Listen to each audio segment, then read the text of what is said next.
Buenos días, profesor y compañeros. Hoy mi grupo va a hablar sobre la explotación colonial. Los integrantes de mi grupo son Ricardo Monge, Martín Logroño, Benjamín Sánchez y Tadeo Sotelo. La explotación de la colonia española. Encomienda como modo de explotación.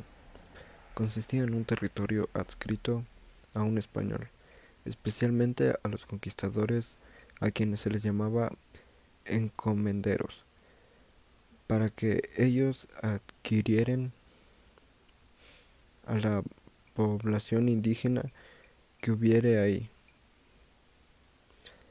así como los recursos que se produjeran en aquel pedazo de tierra. Mi tema es sobre la minería. La minería fue la actividad económica más importante en la época colonial. La explotación de esta mina daba muchos recursos a España. Al principio, el principal objetivo era explotar y buscar metales. La economía estaba basada en la acumulación de oro y plata. Empezó aproximadamente en 1541 y terminó en 1810. Las principales minas eran Potosí, Huancavelica. La mina de Potosí era la mayor productora de plata en el mundo. En el virreinato llegaba a producir la mitad de la plata que circulaba por todo el mundo. La mina de Huancavelica se extraía principalmente el mercurio, para poder purificar la plata. La actividad minera era muy peligrosa y forzada debido a las inundaciones y escapes de gas. Muchas gracias. La encomienda reguló la fuerza de trabajo y la distribución de la mano de obra. La encomienda era una institución de carácter feudal que se establecía servidumbre a los señores a cambio de protección para los siervos. Se estableció entregando una comunidad de indios a un español a cambio de los servicios prestados a este. Por lo tanto, la encomienda no implicaba la propiedad sobre los nativos, era una concesión no heredable.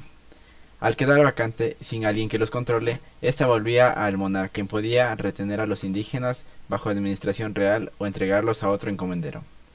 La encomienda consistía en la asignación por parte de la corona de una determinada cantidad de indígenas a un súbdito español, el encomendero, en compensación por los servicios prestados. Tras esto, el encomendero se hacía responsable de los nativos puestos a su cargo, los evangelizaba y le, y le percibía los beneficios obtenidos del trabajo que realizaban los nativos. Durante los primeros años de la encomienda no existía ningún tipo de regulación ni jurisdicción que garantice los derechos de los aborígenes, por lo cual estos eran explotados. Con las leyes de Burgos de 1512 se establecieron una serie de pautas con respecto al uso de la encomienda y se hizo especial hincapié en el buen trato de los aborígenes. Bueno, yo les voy a hablar sobre el obraje. Primero debemos entender que el obraje fue en la América colonial y especialmente en la Nueva España. ¿Qué era esto? Eran pequeñas industrias que existían dentro del siglo XV hasta el siglo XIX más o menos, donde donde la mayoría eran indígenas. Fabricaban productos textiles, manejaban un modo anárquico, pues se establecían con propias reglas y condiciones. En la fábrica de tejidos, por ejemplo, se fabricaba lana de algodón y cubaya, en las que también fabricaban alpargatas, costales, mechas, monturas y sombreros y cosas así. Em, Ahí les obligaban a trabajar a los indígenas de día, de noche y de muchas veces hasta morir. Em, ¿Qué fue existían diferentes tipos de obraje.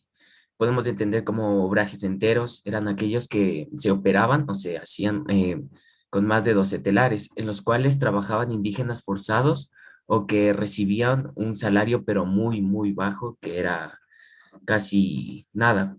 En- Habían medios obrajes que si no se extendían los 12 telares, pero se contaban con un batán y un molino, que, y les pagaban como la mitad de lo que les pagaban a los del entero. Y bueno, el obraje en sí fue una explotación hacia las personas, hacia las personas que no tenían nada.